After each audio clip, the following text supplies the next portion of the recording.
Hello students, NCERT science class 8 के इस video में आपका स्वागत है। आज की इस वीडियो में हम क्लास 8 साइंस के चैप्टर 18 वायु तथा जल का प्रदूषण यानी pollution of air and water के बारे में पढ़ेंगे। इस वीडियो में पूरे चैप्टर को स्टेप बाय स्टेप और बारीकी से समझाया गया है। इस वीडियो को देखने के बाद पूरी चैप्टर की समझ आपको आ जाएगी। इस प्रकार ये वीडियो बहुत ही हेल्पफुल होने वाली है। इस वीडियो को आप लास्ट तक जरूर देखें। आइए वीडियो हम शुरू करते हैं। वायु और जल का महत्व। इस चैप्टर में हम आगे बढ़ने से पहले एक नजर हम डालते हैं कि हमारे लिए वायु और जल का क्या महत्व है। जीवन का अस्तित्व के लिए स्वच्छ जल तथा शुद्ध वायु का होना अति आवश्यक है।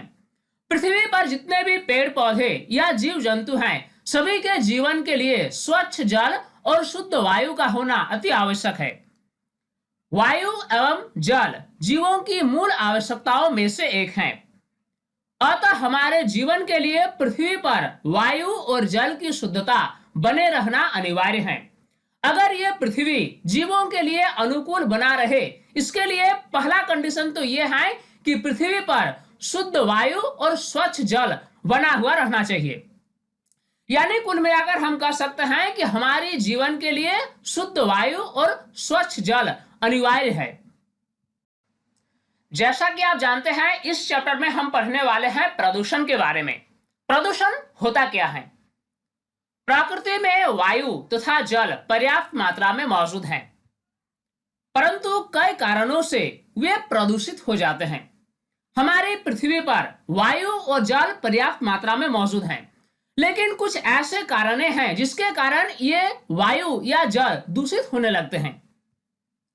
इस प्रकार प्राकृतिक वातावरण में होने वाले अवांछित एवं हानिकारक परिवर्तन को प्रदूषण कहा जाता है। हमारे प्राकृतिक वातावरण में वैसे अवांछित परिवर्तन जो हानिकारक हो, प्रदूषण कहलाता है। यह परिवर्तन पर्यावरण के भौतिक, रासायनिक या जैविक घटकों के कारण हो सकते हैं। प्रदूषण जो होता है, इसका कारण भौतिक कारण भी हो सकता है, रासायनिक कारण भी हो सकता है या जैविक कारण भी हो सकता है। प्रदूषण न सिर्फ सजीवों को बल्कि निर्जीवों को भी हानि पहुंचाते हैं। जैसा कि हम जानते हैं कि हमारी पर्यावरण धीरे धीरे दूषित होती जा रही है, और इस प्रकार प्रदूषण के कारण जितने भी सजीव हैं, जितने भी पेड़ पौधे या जीव जंतु हैं, सभी को हानि पहुंचती है। लेकिन प्रदूषण जो है, ये सिर्फ सजीवों को ही हानि नहीं पहुंचाती, बल्कि ये निर्जीव चीजों को भी हानि पहुंचाती है। जैसे कि ताजमहल एक ऐतिहासिक इमारत है, लेकिन प्रदूषण के कारण भी इसकी चमक में कमी आ रही है। इस प्रकार प्रदूषण जो है, ये सजीवों के साथ साथ निर्जीवों को भी हानि पहुंचाते हैं। हमारे पूर्वजों के समय में पृथ्वी पर स्वच्छ वायु और शुद्ध जल मौजूद था। जैसा कि हम सुनते आ रहे हैं कि हमारे पूर्वजों के समय में पृथ्वी पर जो वायु था, जो जल था, वह शुद्ध और स्वच्छ था। लेकिन आज पर्यावरण इतनी दूषित हो गई है कि हमें सांस लेने के लिए शुद्ध वायु नहीं मिल पाती है और पीने के लिए शुद्ध जल भी नहीं मिल पाती है। यानी आज के समय में पर्यावरण जो है वह दूषित हो चुकी है, और आने वाले समय में यह और दूषित होती चली जाएगी। परंतु आज के समय में शहर हो या गांव, लगभग हर जगह प्रदूषण की समस्या है। सबसे पहले हम एक नजर डालते हैं कि वायु में मुख्य रूप से कौन कौन सी गैसें पाई जाती हैं। वायु विभिन्न गैसों का मिश्रण है, जैसे नाइट्रोजन। नाइट्रोजन वायु में 78% होती है। इसके बाद है ऑक्सीजन, जो वायु में 21% है। इसके बाद है कार्बन डाइऑक्साइड, जो 0.03% है। इसके अलावा वायु में अन्य गैसें भी बहुत ही कम मात्रा में पाई जाती हैं। यानी हमारी वायु में मुख्य रूप से नाइट्रोजन पाया जाता है, और इस नाइट्रोजन का प्रतिशत मात्रा है 78%। हम अपनी श्वसन क्रिया में ऑक्सीजन गैस का उपयोग करते हैं। वायु हमारे लिए बहुत ही आवश्यक है, क्योंकि वायु में मौजूद ऑक्सीजन गैस का उपयोग हम अपनी श्वसन क्रिया में करते हैं। हम कुछ समय तक भोजन के बिना रह सकते हैं, परंतु वायु के बिना नहीं रह सकते हैं। इस प्रकार शुद्ध वायु जीवों के लिए अनिवार्य है। परंतु आज के समय में अनेक कारणों से वायु अशुद्ध होती जा रही है। वायुमंडल में बाहर से अवांछित पदार्थों के आने से जब हानिकारक प्रभाव पड़ते हैं तब इससे वायु प्रदूषण कहा जाता है।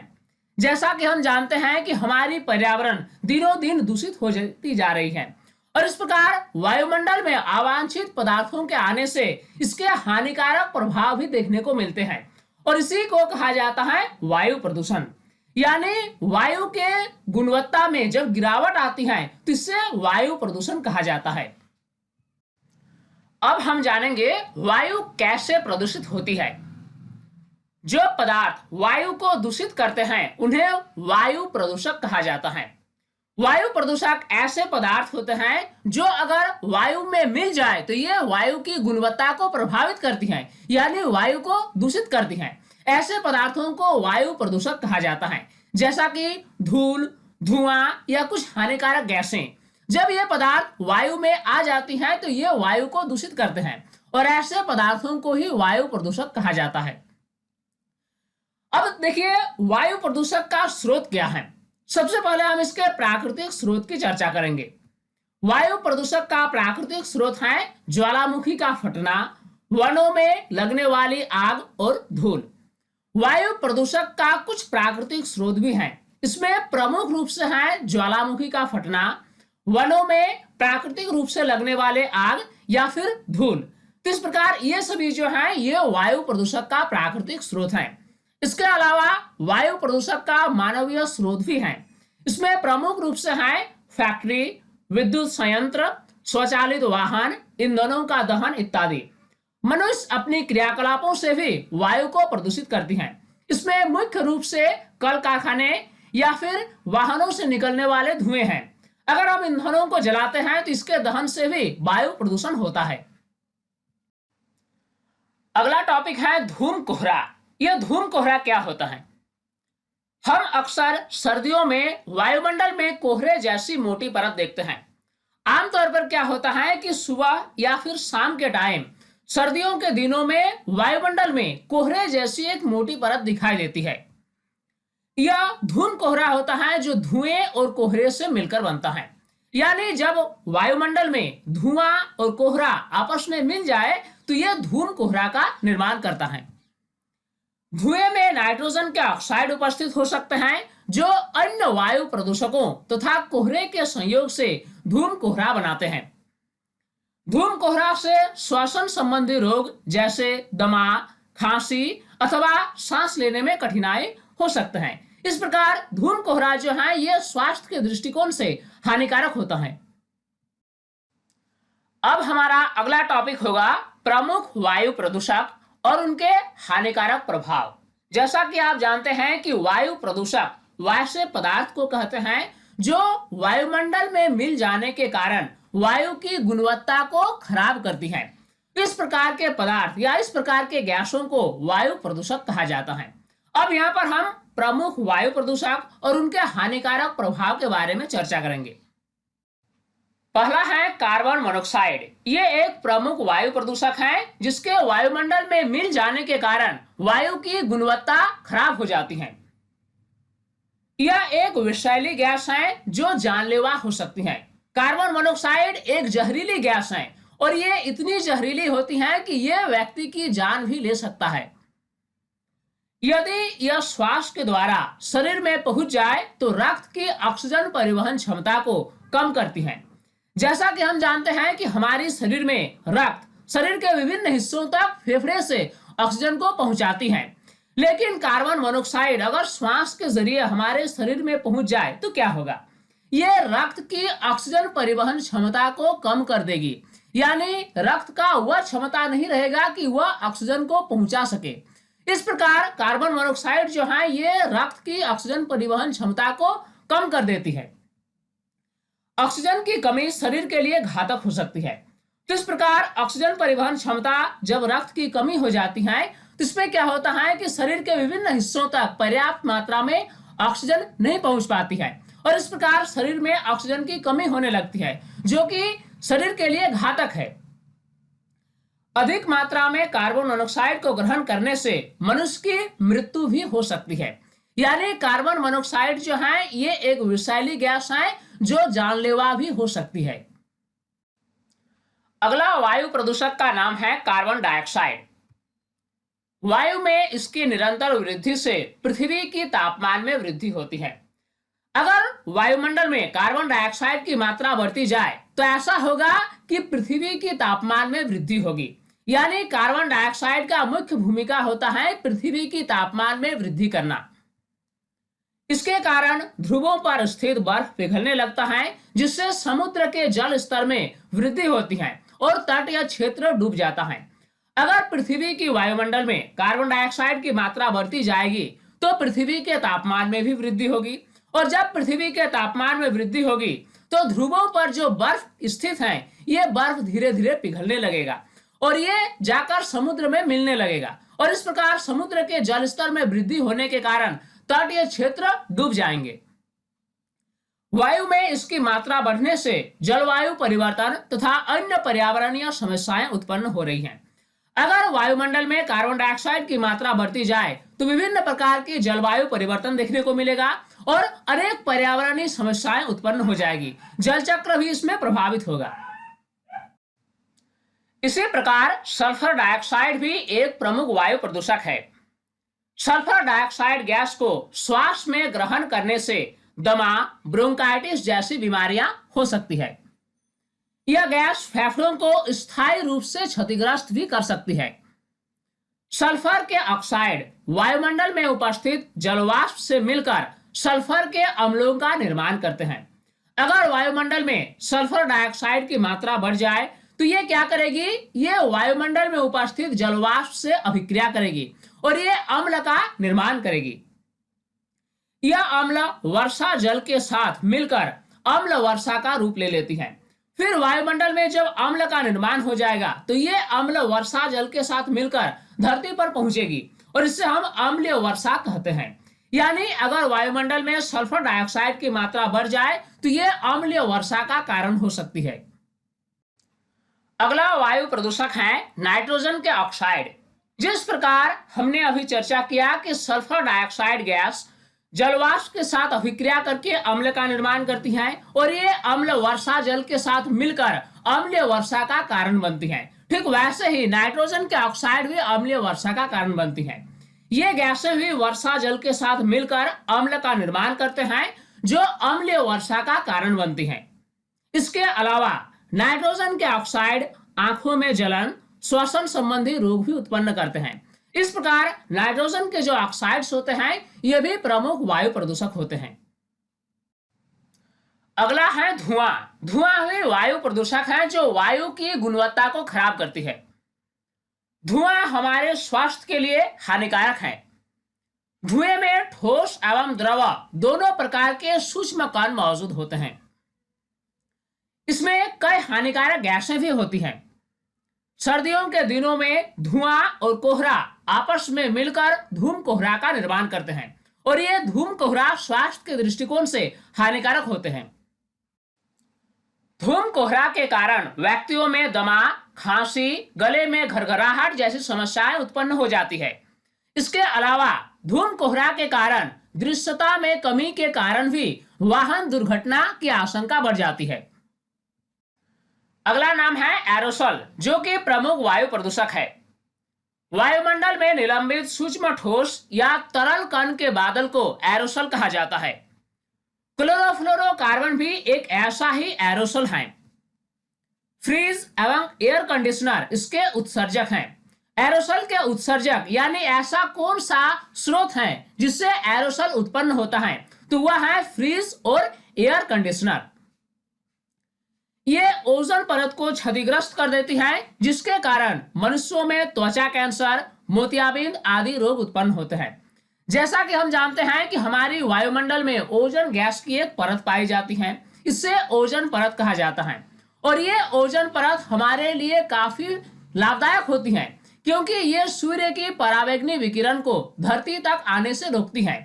और अगर ये परावैंगनी विकिरण धरती तक पहुंच जाए तो ये मनुष्यों में त्वचा कैंसर, मोतियाबिंद जैसे रोग उत्पन्न कर सकते हैं। लेकिन वायुमंडल में एरोसोल की उपस्थिति के कारण ये ओजोन परत धीरे धीरे क्षतिग्रस्त होने लगती है, जिसके कारण मनुष्यों में त्वचा कैंसर, मोतियाबिंद आदि रोग उत्पन्न होते हैं। इससे पौधों में प्रकाश संश्लेषण की प्रक्रिया भी प्रभावित होती है, जिसके कारण क्या होता है कि फसल की पैदावार भी कम हो जाती है।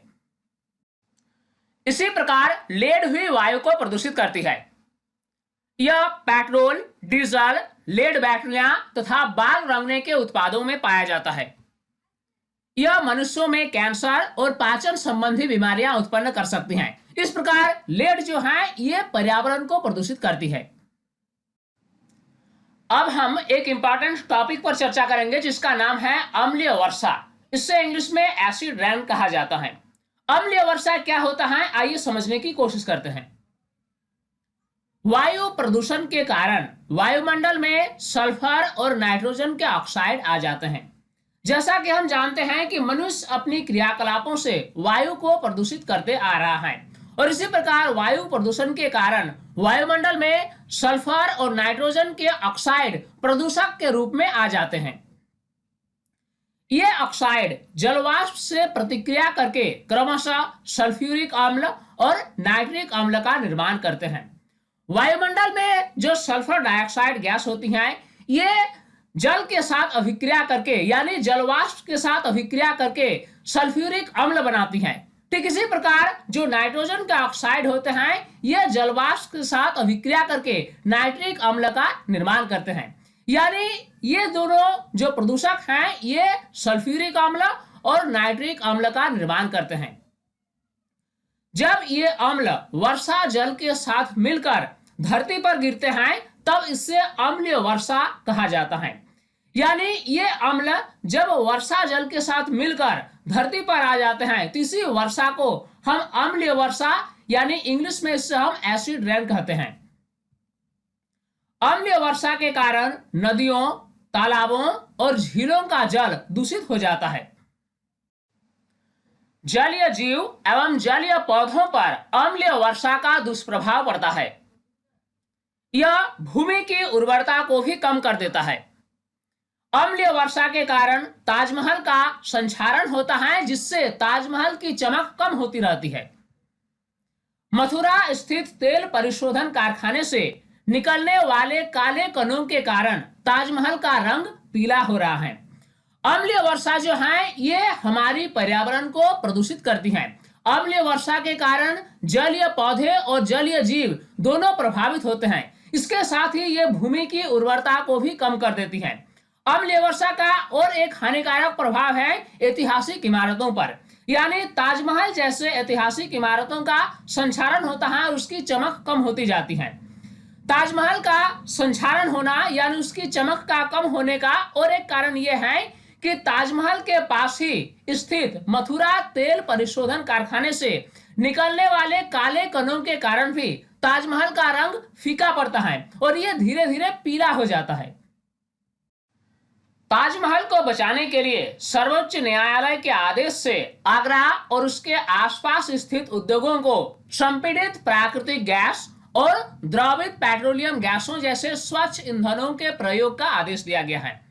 चूंकि वैज्ञानिकों का ऐसा मानना है कि आगरा में जो भी उद्योग स्थित हैं इससे काले कण वातावरण में छोड़े जाते हैं जो कि ताजमहल की चमक को फीका कर देता है।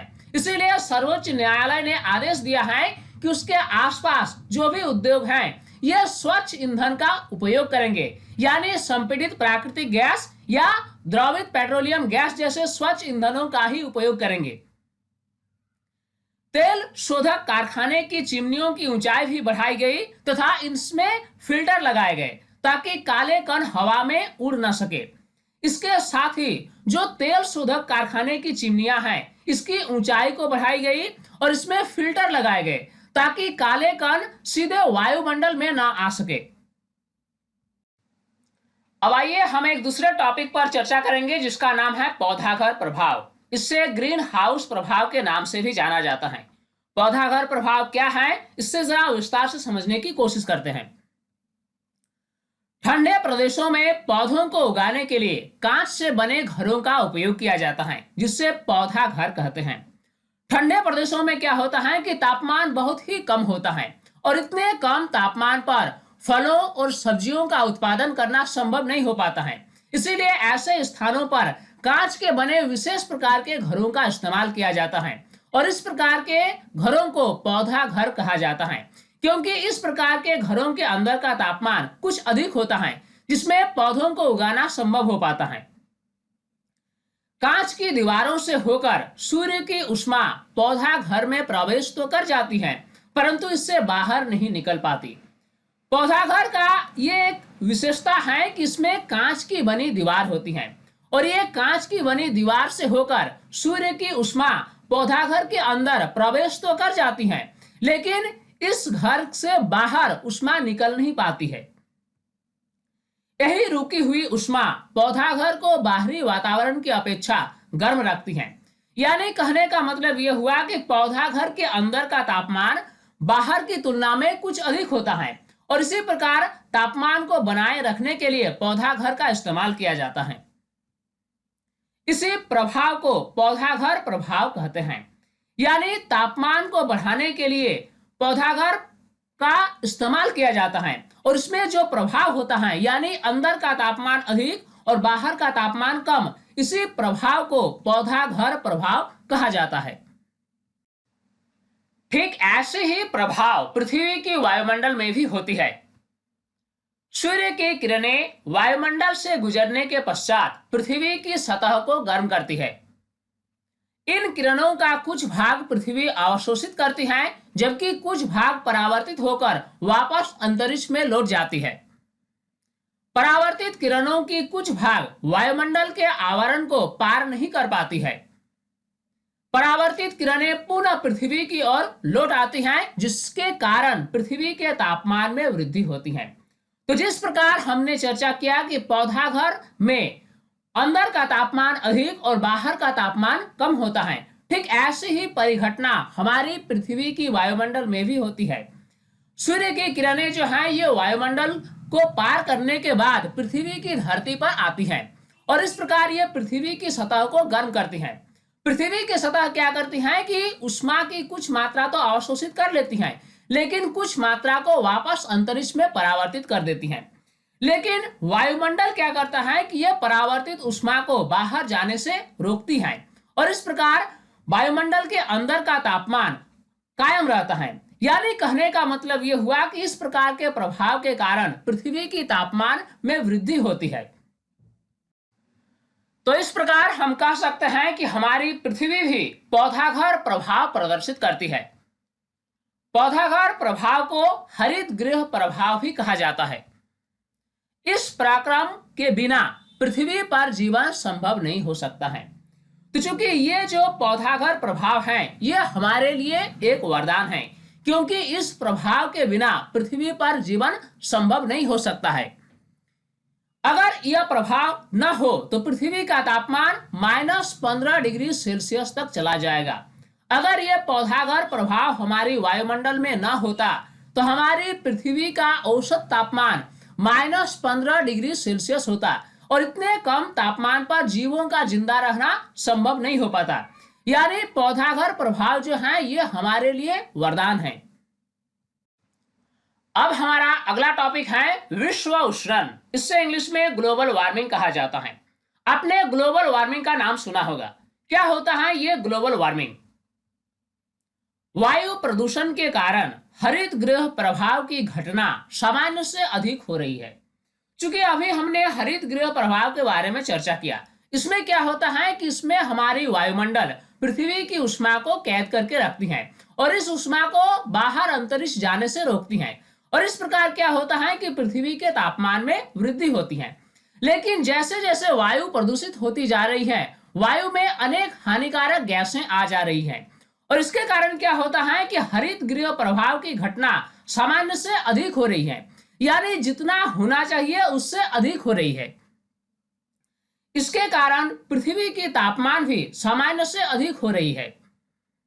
इस घटना को विश्व उष्णन कहा जाता है, जो कि संपूर्ण विश्व में चिंता का विषय है। जैसा कि हमने पहले ही डिस्कस किया कि हरित गृह प्रभाव एक आवश्यक घटना है जो कि हमारे लिए वरदान है, लेकिन जब यह हरित गृह प्रभाव आवश्यकता से अधिक होती है तो फिर इससे विश्व उष्णन कहा जाता है और ये संपूर्ण विश्व के लिए एक चिंता का विषय है। विश्व उष्णन के कारण ध्रुवों पर स्थित बर्फ पिघलने लगेगा, जिससे समुद्र के जल स्तर में वृद्धि होगी और तटीय क्षेत्र जलमग्न हो जाएगा। विश्व उष्णन में क्या होता है कि पृथ्वी की तापमान सामान्य से अधिक हो जाती है और इस प्रकार तापमान में वृद्धि होने के कारण ध्रुवों पर जो बर्फ स्थित है ये धीरे धीरे पिघलने लगती है और इस प्रकार ये जल स्तर को बढ़ाती है, यानी समुद्र के जल स्तर में वृद्धि होती है और जो तटीय क्षेत्र है ये जलमग्न हो जाती हैं। इस प्रकार विश्व उष्णन जो है ये संपूर्ण विश्व के लिए एक चिंता का विषय है। साथ ही साथ ये विश्व उष्णन अनेक प्रकार की पर्यावरणीय समस्याएं भी उत्पन्न करती है। अब हम पढ़ेंगे वायु प्रदूषण पर नियंत्रण। अब तक के डिस्कशन से ये स्पष्ट है कि वायु प्रदूषण संपूर्ण पृथ्वी के लिए, पूरी मानव जाति के लिए और सभी जीव जंतु के लिए घातक है। तो अब सवाल यह है कि वायु प्रदूषण पर हम अपना नियंत्रण कैसे पाएं? वायु प्रदूषण को कम करने के लिए निम्नलिखित उपाय किए जा सकते हैं। उसमें पहला तो यह है कि घरेलू ईंधन के लिए कोयला और लकड़ी के स्थान पर गोबर गैस तथा एलपीजी का प्रयोग करना। आमतौर पर क्या होता है कि ग्रामीण क्षेत्रों में घरेलू ईंधन के लिए अधिकतर कोयला या फिर लकड़ी का इस्तेमाल किया जाता है और इस प्रकार कोयला और लकड़ी के दहन से पर्यावरण में बहुत अधिक वायु प्रदूषण होता है। इसीलिए हमें ईंधन के लिए कोयला और लकड़ी के स्थान पर गोबर गैस या एलपीजी जैसे स्वच्छ ईंधन का ही इस्तेमाल करना चाहिए। इसमें प्रदूषण कम फैलता है। अगला यह है कि वाहनों में शीशा रहित तथा सल्फर रहित पेट्रोल का उपयोग करना चाहिए। जो भी हम गाड़ी में पेट्रोल डालते हैं या फिर डीजल डालते हैं, इसमें शीशा रहित या फिर सल्फर रहित पेट्रोल का ही इस्तेमाल करना चाहिए, क्योंकि अगर पेट्रोल में शीशा या फिर सल्फर की मात्रा होगी तो यह वायु को अधिक प्रदूषित करेगा। यानी वाहनों में शीशा रहित और सल्फर रहित पेट्रोल का ही इस्तेमाल करना चाहिए। तीसरा नंबर यह है कि वाहन के इंजन की नियमित देखभाल करना ताकि प्रदूषण कम से कम हो। जो वाहन हम इस्तेमाल करते हैं इसका नियमित जांच होनी चाहिए, क्योंकि अगर नियमित जांच नहीं होगी तो ईंधन का अपूर्ण दहन होगा और इस प्रकार ईंधन के अपूर्ण दहन से वायु प्रदूषण अधिक होगी। इसीलिए वायु प्रदूषण को कम करने के लिए हमें अपने वाहनों की नियमित रूप से जांच करवानी चाहिए। साइकिल, ई रिक्शा का उपयोग को बढ़ावा देना। जहां तक संभव हो सके हमें गाड़ियों के स्थान पर साइकिल या ई रिक्शा का उपयोग करना चाहिए, क्योंकि इससे प्रदूषण नहीं फैलता है। इसी प्रकार अगला और सबसे महत्वपूर्ण पॉइंट यह है कि बड़े पैमाने पर वृक्षारोपण करना। जहां भी खाली जमीन मिले इस जमीन पर अधिक से अधिक वृक्षारोपण करना चाहिए, क्योंकि वृक्ष ही ऐसा प्राणी है इस धरती पर जो वायुमंडल की कार्बन डाइऑक्साइड को सोखती है और ऑक्सीजन मुक्त करती है। यानी अगर हम वायु प्रदूषण पर अपना नियंत्रण पाना चाहते हैं तो हमें अधिक से अधिक पेड़ लगाने होंगे। अगला पॉइंट है कि कल कारखानों की चिमनियों की ऊंचाई अधिक करना ताकि आसपास के स्थानों में प्रदूषण कम से कम फैले।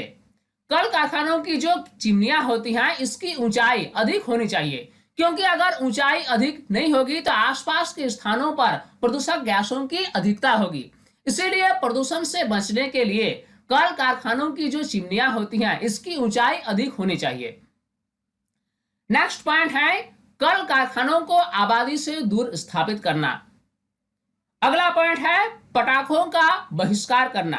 पटाखे जो हैं ये पर्यावरण को बहुत ही ज्यादा नुकसान पहुंचाती हैं, इसीलिए हमें पटाखों का पूर्ण रूप से बहिष्कार करना चाहिए।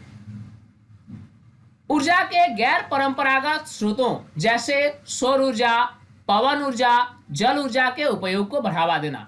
आमतौर पर क्या होता है कि ऊर्जा प्राप्ति के लिए कोयला या फिर पेट्रोल, डीजल इस सभी का ये इस्तेमाल किया जाता है, लेकिन हमें ऊर्जा के गैर परंपरागत स्रोतों जैसे कि सौर ऊर्जा, पवन ऊर्जा या फिर जल ऊर्जा के उपयोग को बढ़ावा देना चाहिए। इससे क्या होगा, इससे प्रदूषण कम फैलेगा।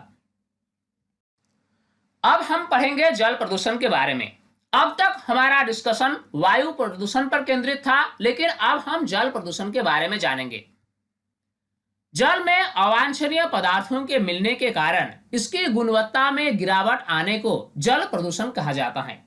जब जल में अवांछनीय पदार्थ आकर इसकी गुणवत्ता को खराब कर देती हैं, तो इसी प्रक्रम को जल प्रदूषण कहा जाता है। जल प्रदूषण के स्रोत क्या क्या हैं, यानी किन किन कारणों से जल प्रदूषित होती है। इसमें पहला है औद्योगिक अपशिष्ट। अधिकतर क्या होता है कि जलाशयों के सामने उद्योग स्थापित होते हैं। आमतौर पर उद्योग जो है नदियों के किनारे स्थापित होते हैं और उद्योगों से जो भी कचरा निकलती है ये सीधे नदियों के जल में प्रभावित कर दी जाती है। इस प्रकार जल प्रदूषण का प्रमुख स्रोत है औद्योगिक अपशिष्ट। इसके अलावा घरेलू वाहित मल, हम अपने घर के जितने भी कचरे हैं, मल मूत्र हैं, ये नालियों के जरिए किसी न किसी जलाशय में डाल देते हैं। इस प्रकार जल प्रदूषण का अगला स्रोत है घरेलू वाहित मल। इसी प्रकार कृषि रसायन। आमतौर पर किसान क्या करते हैं कि अपनी कृषि उपज बढ़ाने के लिए अधिक से अधिक उर्वरक, कीटनाशक इत्यादि का उपयोग करते हैं और ये धीरे धीरे एक खेत से दूसरे खेत, दूसरे से तीसरे खेत जाके ये फिर किसी ना किसी जलाशय में पहुंच जाती हैं और इस प्रकार हानिकारक रसायन के मिल जाने के कारण जल का प्रदूषण होता है। अगला है अन्य प्राकृतिक स्रोत। इसके अलावा कुछ ऐसे भी स्रोत हैं, कुछ ऐसे भी प्राकृतिक स्रोत हैं जिसके कारण जल प्रदूषित होता है। औद्योगिक अपशिष्ट के कारण जल का प्रदूषण। मनुष्य अपनी आवश्यकताओं की पूर्ति हेतु उद्योग स्थापित करते रहते हैं। खदानों में उपलब्ध प्रचुर कोयला, लोहा, तांबा एवं अन्य खनिज पदार्थों ने लोगों को औद्योगिक इकाइयां लगाने को प्रेरित किया है। लेकिन औद्योगिकरण अपने साथ कई बुराइयां भी लेकर आया। मनुष्य अपनी आवश्यकताओं की पूर्ति के लिए दिनों दिन उद्योग स्थापित कर रहा है, लेकिन इस प्रकार औद्योगिकरण करना हमारे लिए घातक भी हो सकता है। फैक्ट्री स्थापित करने के लिए बड़े पैमाने पर जंगल काटे जाते हैं। भूमि की प्राप्ति हेतु जंगलों की सफाई कर फैक्ट्री स्थापित की जाती है, यानी फैक्ट्री को स्थापित करने के लिए हमें वृक्षों को काटना पड़ता है। साथ ही साथ कच्ची सामग्री प्राप्त करने के लिए भी हमें वृक्षों को काटना पड़ता है। इस प्रकार वृक्षों की कमी होने से पर्यावरण में एक प्रकार का असंतुलन पैदा हो जाता है। नदी किनारे कारखाने स्थापित किए गए ताकि आसानी से पानी मिल सके। आमतौर पर क्या होता है कि उद्योगों को नदी के किनारे स्थापित किया जाता है ताकि आसानी से पानी उपलब्ध हो सके। जब औद्योगिक कचरा जल में प्रवाहित कर दिए जाते हैं तो जल प्रदूषित हो जाती है। गंगा जैसी पवित्र नदी भी जल प्रदूषण के कारण अब विषैली होती जा रही है। जल प्रदूषण के कारण जलीय जीवों का जीवन संकट में है। इस प्रकार जब जल प्रदूषित हो जाती है तो जल में रहने वाले जलीय जीवों का जीवन संकट में हो जाता है। घरेलू वाहित मल द्वारा जल का प्रदूषण। घरों की गंदगियां, मलमूत्र, अपशिष्ट खाद्य पदार्थ, प्लास्टिक आदि को नालियों में बहा दिया जाता है। हम क्या करते हैं कि हमारे घर की जितनी भी गंदगियां होती हैं, मलमूत्र, अपशिष्ट खाद्य पदार्थ, सब्जियों के छिलके इत्यादि, प्लास्टिक जो भी होता है वह हम नालियों में बहा देते हैं। ये घरेलू कचरे नालियों से बहते हुए पास स्थित किसी नदी या जलाशय में मिल जाते हैं। इनमें मुख्यतः खाद्य पदार्थों के कचरे, साबुन तथा डिटर्जेंट के झाग, जीवाणु या अन्य सूक्ष्मजीव होते हैं। सूक्ष्मजीव जल में घुले ऑक्सीजन का श्वसन क्रिया में ग्रहण करते हैं और कार्बन डाइऑक्साइड मुक्त करते हैं। चूंकि जल में जो सूक्ष्मजीव होते हैं ये ऑक्सीजन का उपयोग करते हैं अपने श्वसन क्रिया करने के लिए और ये कार्बन डाइऑक्साइड मुक्त कर देते हैं जल में। इस प्रकार सूक्ष्मजीवों की श्वसन क्रिया के कारण धीरे धीरे जल में ऑक्सीजन की कमी हो जाती है और यह जलीय जीवों के लिए अनुपयोगी हो जाता है। अगर जल में घुली हुई ऑक्सीजन की मात्रा कम हो जाएगी तो जलीय जीवों का जीवन अत्यंत ही कठिन हो जाएगा। दूषित जल के सेवन से मनुष्यों में टाइफाइड, पीलिया, पेचिस इत्यादि बीमारियां होती हैं। कृषि रसायन द्वारा जल का प्रदूषण। अधिक उपज की प्राप्ति के लिए रासायनिक उर्वरकों का खेतों में भरपूर उपयोग किया जाता है। किसान अधिक उपज की प्राप्ति करने के लिए अपने खेतों में रासायनिक उर्वरकों का भरपूर उपयोग करता है। इनमें नाइट्रेट, फॉस्फेट और पोटेशियम की प्रधानता होती है। वर्षा जल के साथ ये खेतों से पास स्थित जल स्रोतों में पहुंच जाती है। जल स्रोतों में पहले से उपस्थित शैवालों के लिए यह पोषक का कार्य करते हैं। इससे शैवालों की अत्यधिक वृद्धि होती है। तो जब ये नाइट्रेट, फॉस्फेट और पोटेशियम प्रधानता वाली जलाशयों में पहुंचती हैं तो वहां उपस्थित शैवालों के लिए ये पोषक का कार्य करती हैं और इसमें क्या होता है कि शैवाल की अत्यधिक वृद्धि होती है। जब ये शैवाल मर जाते हैं तो जीवाणु जैसे घटक के लिए भोजन का कार्य करते हैं। यानी जीवाणु क्या करते हैं कि मरे हुए शैवाल का अपघटन करते हैं।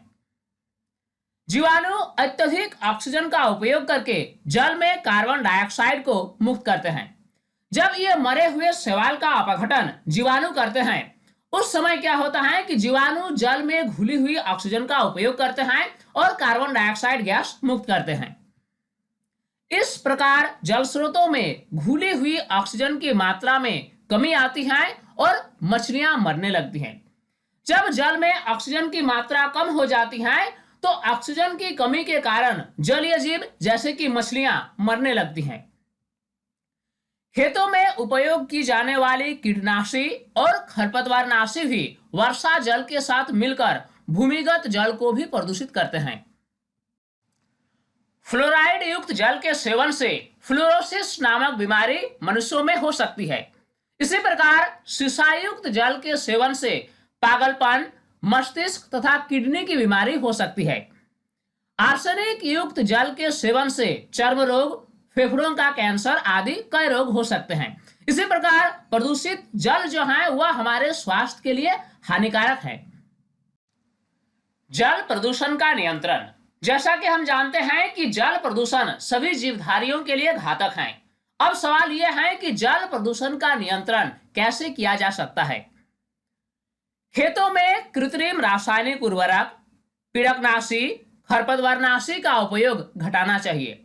आमतौर पर क्या करते हैं कि किसान अपने खेतों में भरपूर मात्रा में रासायनिक उर्वरक, पीड़कनाशी और खरपतवारनाशी का उपयोग करते हैं। यह जल प्रदूषण को बढ़ावा देती हैं। इसलिए जहां तक हो सके इन सभी हानिकारक रसायनों का उपयोग खेतों में कम से कम करना चाहिए। अगला पॉइंट है कि तालाबों के पानी में नहाना धोना, बर्तन साफ करना, जानवरों को नहलाना कम किया जाना चाहिए। नदी, नालों, तालाबों, कुओं की नियमित सफाई होनी चाहिए। उसमें उगने वाले जलकुंभी और शैवालों की सफाई होती रहनी चाहिए। साथ ही साथ हमें नदियों में किसी प्रकार की गंदगी प्रवाहित करने से बचना चाहिए। घरों के बचे हुए रसायनों, दवाइयों, फिनाइल आदि को नालियों में प्रवाहित नहीं करनी चाहिए। उद्योगों से निकलने वाले दूषित जल को बिना उपचारित किए जलाशयों में नहीं डालना चाहिए। इसी प्रकार हर स्तर पर हमें जल को दूषित होने से बचाना चाहिए, क्योंकि स्वच्छ जल के बिना हमारी जीवन संभव नहीं है। अब इस चैप्टर का लास्ट टॉपिक है पेयजल यानी ड्रिंकिंग वाटर। पेयजल क्या होता है? पीने के लिए उपयुक्त जल को पेयजल कहते हैं। पीने योग्य पानी में आवश्यक मात्रा में खनिज लवण होने चाहिए और इससे जीवाणु से रहित होना भी आवश्यक है। संसार की 25% जनसंख्या को स्वच्छ पेयजल नहीं मिलता है। जो पानी हम पीने के काम में लाते हैं उससे हम पेयजल कहते हैं। पेयजल में आवश्यक खनिज का रहना अति आवश्यक है। साथ ही साथ इसमें किसी भी प्रकार की जीवाणु या सूक्ष्मजीव नहीं रहना चाहिए। संसार की 25% जनसंख्या ऐसी है जिससे स्वच्छ पेयजल नहीं मिल पाता है। ग्रामीण क्षेत्र में बहुत से घरों में बरसात में नल या कुएं के पानी को उबालकर छान लिया जाता है, फिर इससे ठंडा करके पीने के लिए उपयोग में लाया जाता है। शहरों में अधिकांश घरों में वाटर फिल्टर या आरओ लगा होता है जो साधारण पानी को पेयजल बना देता है। बड़े शहरों में जल आपूर्ति व्यवस्था में क्लोरीन या विरंजक चूर्ण या परावैंगनी किरणों से जीवाणु मुक्त किया जाता है। इस प्रकार इस वीडियो में हमने पूरे चैप्टर को कवर करने का कोशिश किया। तो स्टूडेंट्स, उम्मीद करता हूं ये वीडियो आपके लिए काफी फायदेमंद हुई होगी और इस वीडियो से आपने काफी कुछ सीखा होगा। ये वीडियो आपको कैसा लगा आप हमें कमेंट सेक्शन में जरूर बताएं। साथ ही इस वीडियो को लाइक करना ना भूलें। अगर आप हमारे YouTube चैनल साइंस प्लेटफॉर्म को अभी तक सब्सक्राइब नहीं किया है तो इसे अभी सब्सक्राइब कर लें और नोटिफिकेशन बेल को ऑन कर लें ताकि हर नई वीडियोस की अपडेट्स आप तक आसानी से पहुंच सके। स्टूडेंट्स, तब तक के लिए बाय।